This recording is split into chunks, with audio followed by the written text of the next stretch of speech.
This is Kelly here, and we are at our local theater in Duluth, Minnesota, and we're watching a different horror movie, classic horror movie, every night on the big screen. Tonight we're watching Re-Animator, starring Jeffrey Combs. I'll be sharing some information about the movie, and then we'll be sharing some thoughts after the movie. Any thoughts? I'm here with my dad. Should be great. Thanks. Have you seen Re-Animator? No, I haven't.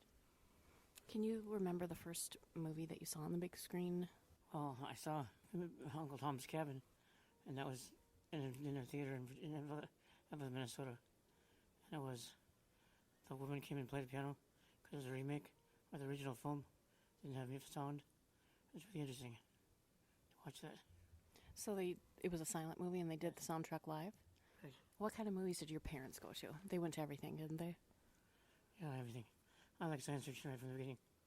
The Day Still was a really good movie. And I remember going to a couple of the old movie theaters downtown that would be the old big theaters, and the lines would wrap around the block, and I think we saw maybe E.T. at one of those old theaters, and I can't remember necessarily the other movies, but I remember going to see Annie in the theater and Mr. Mom, and they oversold the theater and they were asking people to sit on the floor. Do you remember that? Yep. I don't think they do that nowadays for fire codes, but going to the theater used to be a different kind of experience. And I do remember going to the drive-in movie theater, but I don't know what movies we saw there. Do you remember any movies you saw at the drive-in? They'd be movies. Yeah. So I remember our drive-in theater probably existed till I was 5 or 6, maybe. Maybe not even that long. So early 80s, it was torn down. I was on a trip about a month ago to Door County. They still have a drive-in theater there. It's still operating. It was showing when we were there. Oh, the movie It? Okay. Yeah, that's cool. If you have a drive-in theater in the town where you live, call into our anchor station and let us know. We're curious what the experience is like.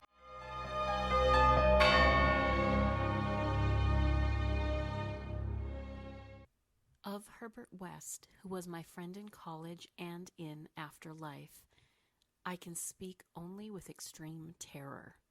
This terror is not due altogether to the sinister manner of his recent disappearance, but was engendered by the whole nature of his life work, and first gained its acute form more than 17 years ago when we were in our 3rd year of our course at Miskatonic University Medical School in Arkham.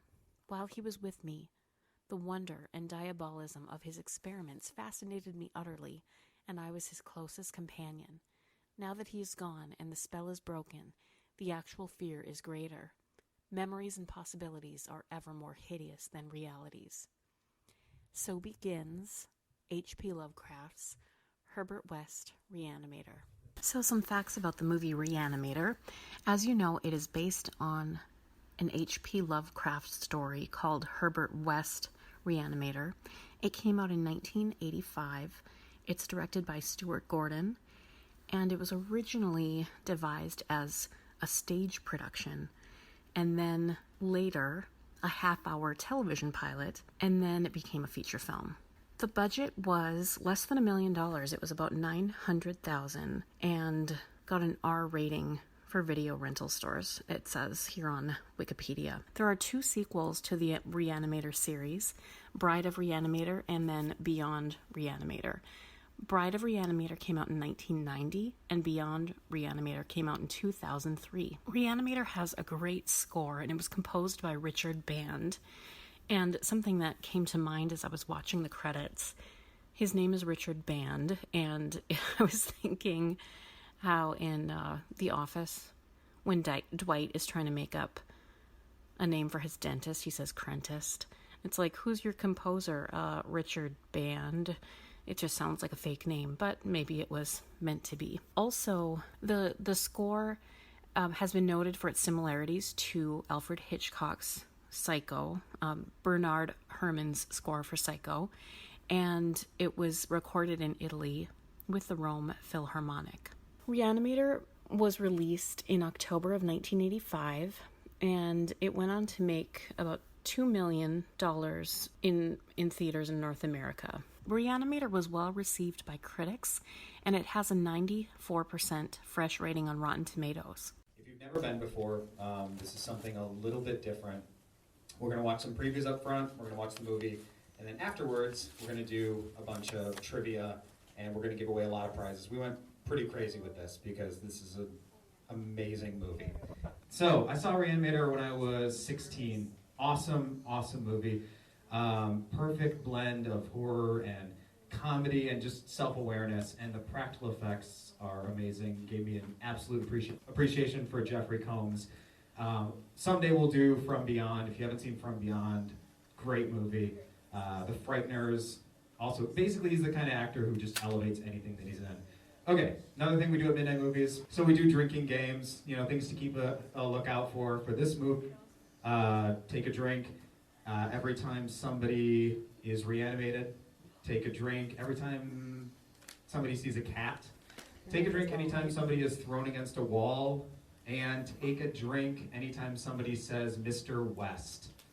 And so keep those in mind. I think that's it. So yeah, stick around. Like I said, we have a lot of awesome prizes. But let's watch some really weird previews first. All right, thanks.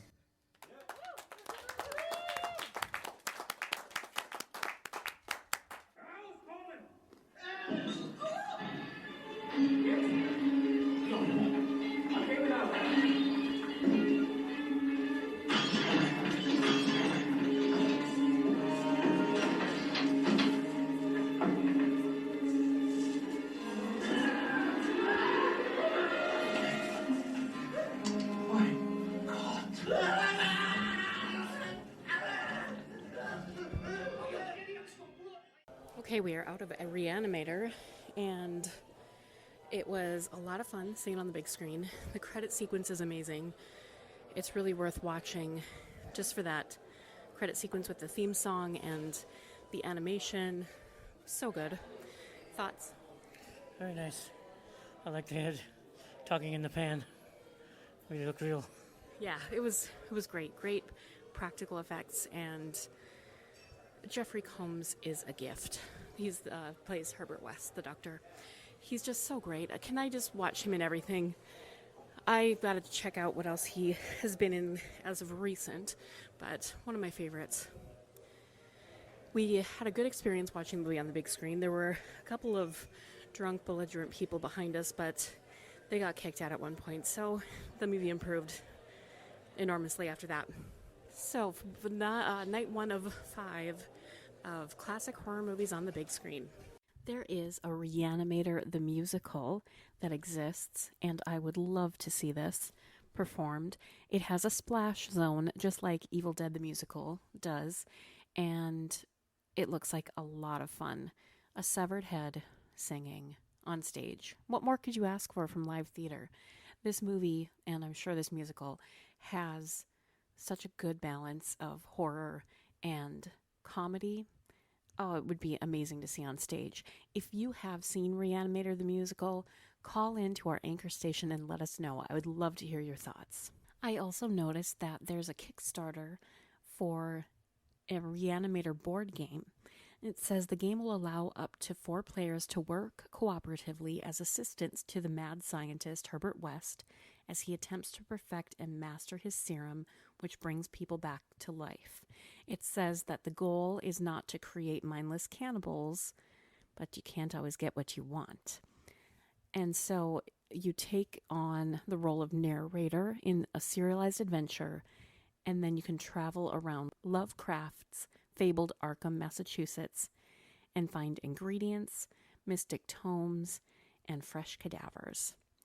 So it looks like a lot of fun. It looks like a role-playing game, and it just went live about a month ago on Kickstarter. So if you're interested, you should go over and support this. How many of you guys seen Suspiria before? Oh yeah, there's a lot of new people watching it tonight, huh? You're gonna dig it, I think. Suspiria was released in 1977. It's directed by Dario Argento and has a score from the progressive rock band Goblin. It's the first in the trilogy that Argento refers to as the Three Mothers. Inferno is next, that came out in 1980, and then The Mother of Tears, which came out in 2007. A couple of things that are noteworthy about this movie. It has some stylistic trademarks of Argento's. It was made with anamorphic lenses, and it uses very vivid primary colors, especially red. It was released in February of 1977 in Italy, and then it was released in the U.S. in July of that year. It is considered 93% fresh on Rotten Tomatoes, so apparently they are remaking Suspiria, and Tilda Swinton is in it. She, just 2 days ago from this recording, was quoted as saying that it's a completely different movie. So the remake of Suspiria is starring Dakota Johnson, Chloe Grace Moretz, Mia Goth, and Tilda Swinton. Jessica Harper, who was the lead in the original film, is also going to be in the movie, but as a different character. Dakota Johnson, this is the actress from 50 Shades of Grey. I don't love that choice, but I will trust them. We'll see what happens. Some interesting facts about the movie Suspiria. It's partially inspired by a true story. The mythology of Suspiria came from an English writer. It also involved inspiration from fairy tales. The characters were originally much younger.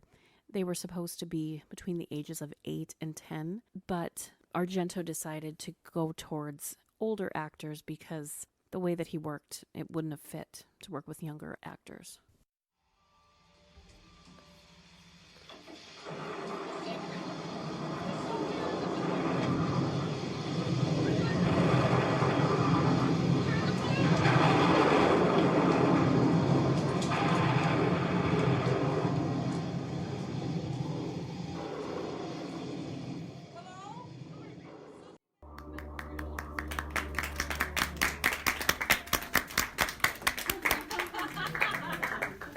So after seeing Suspiria, it was a decadent dessert visually. If you want to see a movie that is visually amazing, every single shot is stunning and the colors are gorgeous, I definitely recommend Suspiria.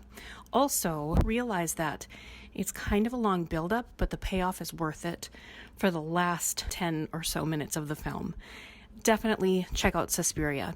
And the host tonight said the sequel, Inferno, is streaming right now on Amazon Prime, so also check that out.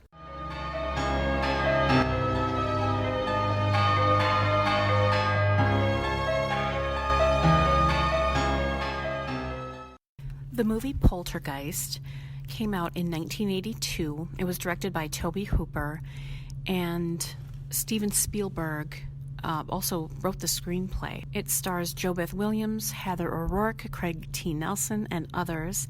And we've talked about this movie on our podcast. This was a favorite of both mine and Meg's when we were younger. Poltergeist had a budget of $10.7 million. It made $6 million, almost $7 million opening weekend, and it grossed $76 million at the box office. There are 2 sequels to Poltergeist. There's Poltergeist 2, and the tagline, or the other part of the title, is Poltergeist 2, The Other Side. And then there's also Poltergeist 3. The first sequel came out in 1986, and the second came out in 1988. There is the remake that came out in 2015. Meg and I saw it in the theater, and we both enjoyed it. Poltergeist has an 88% on Rotten Tomatoes, and the 2 sequels fare less well. The Poltergeist 2 gets 39%, and Poltergeist 3 only gets 18%. Of course, there's the Poltergeist curse, which is the rumored curse attached to the trilogy and its crew, because Heather O'Rourke and Dominique Dunne both passed away. The sad story about Dominique Dunne, remember, she plays Dana. She was strangled by her ex-boyfriend. And then Heather O'Rourke, of course, who plays Carol Ann, died due to complications of a bowel obstruction. So some fun facts about the movie Poltergeist. The one shot where we see the kitchen and the chairs are all of a sudden stacked up, they actually didn't do a cut there. They had crew members quickly stack up the chairs while the camera pans away. So that's pretty cool that they didn't use a cut or special effects. Also, something interesting, the shot of the paranormal investigator Marty ripping off his own melting face was actually the hands of Steven Spielberg ripping off the face. So that's kind of cool. So the evil tree that attacks Robbie in the movie was inspired by a real tree that Steven Spielberg was terrified of as a child. Also, we mentioned this on our podcast before, but JoBeth Williams said in VH1's I Love the 80s that the skeletons that attacked her on set were in fact real skeletons, and that real corpses were cheaper to purchase than plastic ones back in the day. So I don't know if that's true, but that's pretty creepy if it was. One inspiration for the movie Poltergeist was reportedly the story of the Cheeseman Park in Denver. It's a city park in a prestigious residential neighborhood, and supposedly they just moved the headstones and left the corpses, and rumor has it that there's as many as 2,000 skeletons beneath Cheeseman Park. Of course, there's a lot of ghost sightings and haunted houses throughout the neighborhood, and also the 1980 movie The Changeling was inspired by that park. Night 4's movie is Return of the Living Dead. It came out in 1985 and it's considered a horror comedy. It was written and directed by Dan O'Bannon, and I saw it and I had it on VHS when I was a teenager. If you've seen this movie, you know that people love it and consider it one of the classic zombie movies. The background of this movie, the film has its roots in the novel by John Russo. It was also called Return of the Living Dead. When Russo and George Romero parted ways after making Night of the Living Dead, Russo retained the rights to the titles featuring Living Dead, and Romero was free to create his own series of sequels. And of course, you know, the first sequel to that Romero made was Dawn of the Dead. So Russo made Return of the Living Dead. The movie is set in Louisville, Kentucky, but it was filmed in California. The only scene that was actually filmed in Louisville was the shot of the front gate of the cemetery. The Tarman zombie is performed by actor and puppeteer Alan Trotman, and he worked with Jim Henson and the Muppets, so that's kind of a cool little factoid. Return of the Living Dead popularized the notion that zombies like to eat brains, specifically as opposed to just flesh. When zombies groan brains as they walk, it's due to this movie. Return of the Living Dead had a budget of about $4 million, and it got that back on opening weekend.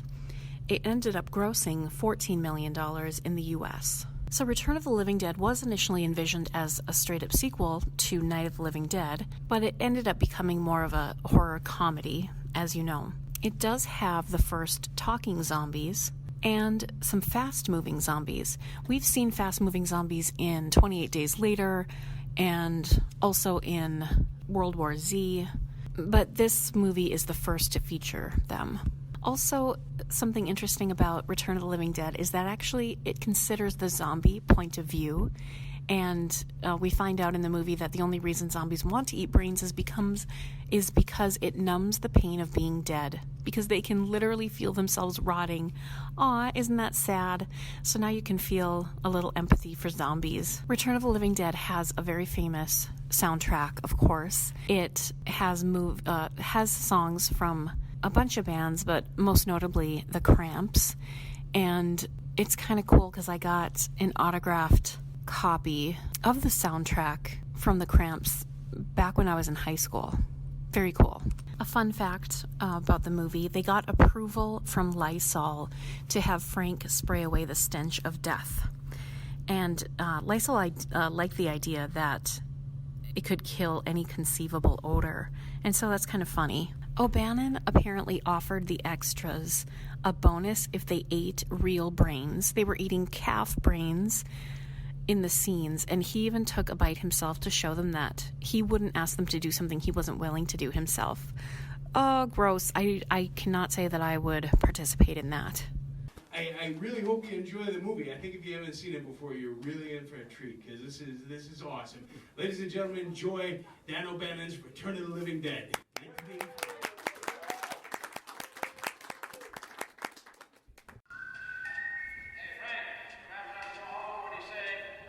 Well, I got another hour's work to do. The kid's gonna stick with me and then I'll show him the ropes. Okay, you lock up for me before you go. 4th of July weekend, buddy boy. Gotta move. Oh, yeah.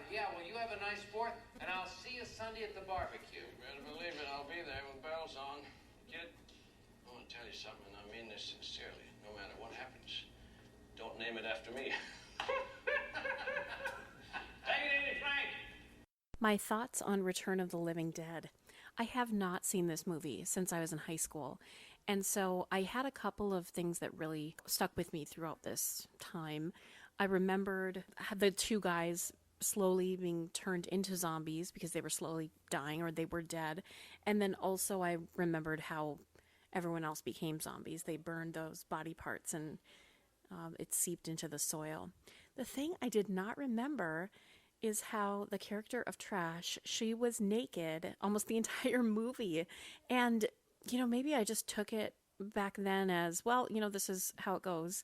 But it really got to me this viewing in the theater for two reasons. First of all, I was uncomfortable for the actress because she was naked almost the entire time. And then secondly, I had read before I went to see the movie in the theater this week that the director included that naked dance and her being naked in the movie because specifically to appeal to male fans.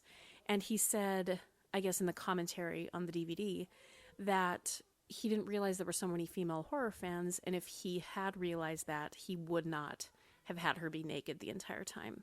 So that was, I don't know, I just found that a little interesting, and it was kind of on my mind during this rewatch.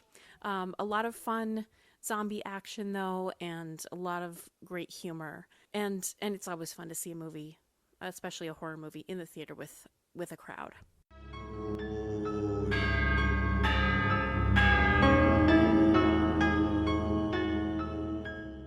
Night 5 of my 5 nights at horror, seeing classic movies in the movie theater, is Halloween from 1978. And how perfect, my local movie theater is playing Halloween 3 nights before Halloween at 10 p.m. every night. And it's such a great movie to see in the theater with other people around this time of year especially. So Halloween had a budget of $300,000 and ended up grossing $47 million at the box office. It was directed by John Carpenter, co-written with producer Deborah Hill, and starred Donald Pleasance and Jamie Lee Curtis. This was her film debut. And this was also the first in the franchise of Halloween, of course, and Michael Myers as a horror icon. Now, because of the low budget, wardrobe and props were often crafted from items on hand or that could be purchased inexpensively. And so the story goes that Wallace, Tommy Lee Wallace, who was the production designer, art director, and location scout, ended up purchasing a mask for $1.98, and it was a Captain Kirk mask, and they turned it into what we now know as Michael Myers. He widened the eye holes and spray painted it, and now it is completely recognizable as Michael Myers wherever you go. An interesting side note, John Carpenter actually composed and performed the score to this movie. It took him 3 days to compose the entire score, and even though the score is simple, it's absolutely an asset to the film, and it's so recognizable, just like the Michael Myers mask.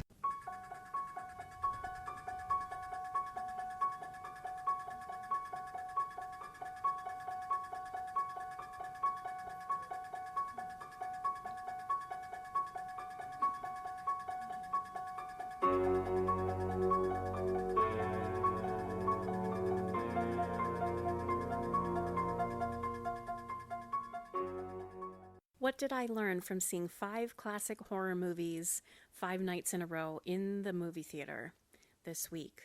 Well, first of all, I learned that I'm thankful for movie theater deals. Most of these nights had sort of a deal on ticket prices, and the ones that I saw at the one theater included a pop and popcorn with your ticket price, and then the one at the chain movie theater was only $5 for the showing, so that was good. Otherwise, I can't imagine going out and paying to see 5 movies in 5 days. It's a lot of money normally. The experience of watching a classic movie or any movie on the big screen is second to none. I love it. I love the movie theater experience. I love seeing a movie as it was intended to be seen, large and surrounded by sound, and also with an audience. I just think that is so exciting. And seeing a new movie that I hadn't seen before, well, the only one I hadn't seen before was Suspiria. Seeing that on the big screen, I think, was so impressive, especially that one, because you wouldn't be able to see and take in all of those colors and sights and sounds at home like this. So I really appreciated that experience. I think I look forward to seeing more classic horror movies on the big screen if I am able to, or any movie for that matter. But the classics, it is really fun to see it in this new light. So I would recommend doing it if you get the opportunity. Next, we're going to be sharing the Goosebumps theme, a modern electro reimagining, release from Dreamweaver. And here's from the press release. After placing second in a remix competition for Power Scion's Disciples of the Night, synthwave artist Dreamweaver decided the best use of the prize money was not new equipment or software, but rather to purchase an enormous collection of original 1996 Goosebumps trading cards. After tracking down a seller, failing to negotiate a good price, and impatiently waiting for shipping, Dreamweaver is now in possession of nearly 1,000 cards bearing the classic images of haunted masks, sentient dummies, possessed cameras, and even one of a dad hooked on plant fertilizer. As the artist puts it, in today's uncertain economy, there is no safer investment than limited edition children's collectibles manufactured in the mid-1990s. In addition to hoarding the cards, the Phoenix, Arizona-based musician has begun to include them in merchandise orders and give them away to fans at shows. Locally, he has become known as that effing Goosebumps guy, a badge he wears proudly. Available as a free download, the Goosebumps theme is a modern electro reimagining of the original that reinvigorates the soundtrack for today's dance floor. We're going to play it for you on our way out here. Thanks for listening to Horror Rewind, and we will see you in the horror section.